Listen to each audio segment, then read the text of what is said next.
जितिया व्रत में जरूर सुने चील सियार की कहानी, संतान के जीवन में बनी रहेगी खुशहाली। जितिया व्रत में जीमूत वाहन की कथा के साथ चील सियार की कहानी भी जरूर सुननी चाहिए, क्योंकि चील सियार की व्रत कथा को सुने बिना जितिया व्रत पूजा अधूरी मानी जाती है। चील सियार की कथा। जीवित पुत्रिका व्रत अष्टमी तिथि को रखा जाता है और ये तिथि इस बार 25 सितंबर को पड़ी है। जितिया व्रत महिलाओं के लिए बेहद खास होता है। मान्यता है कि इस व्रत को करने से संतान को लंबी आयु का आशीर्वाद प्राप्त होता है। इस व्रत में 24 घंटे तक महिलाएं अन्न और जल कुछ भी ग्रहण नहीं करती हैं। इस दिन जीमूत वाहन की कुशा से बनी प्रतिमा की पूजा होती है। जितिया व्रत पूजा के समय में चील और सियारिन की व्रत कथा पढ़ना बिल्कुल भी न भूलें। यहाँ देखें क्या है चील और सियार की कहानी। चील और सियार की कहानी। जितिया व्रत ये है चील और सियार की कहानी। आश्विन माह की कृष्ण पक्ष की अष्टमी को सौभाग्यवती स्त्रियों द्वारा अपनी संतान की आयु आरोग्य उनके कल्याण के लिए इस व्रत को करती हैं और इस कथा का वाचन करती हैं।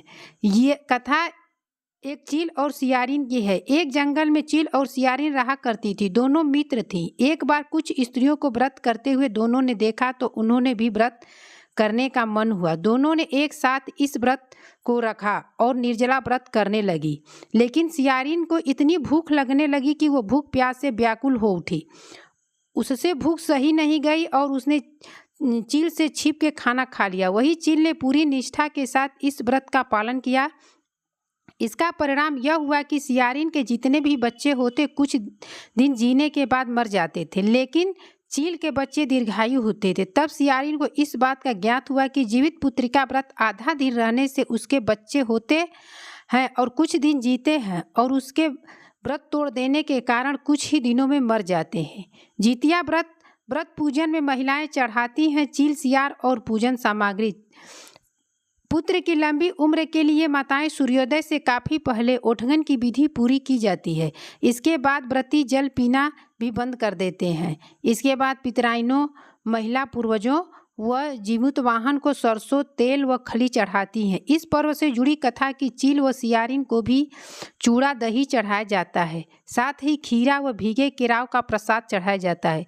इसी प्रसाद को ग्रहण कर व्रत पारण किया जाता है। मान्यता है कि कुश का जीमूत वाहन बनाकर पानी में उसे डाल बांस के पत्ते चंदन फूल आदि से पूजा करने पर वंश की वृद्धि होती है। इसके बाद निम्न मंत्र का जप किया जाता है।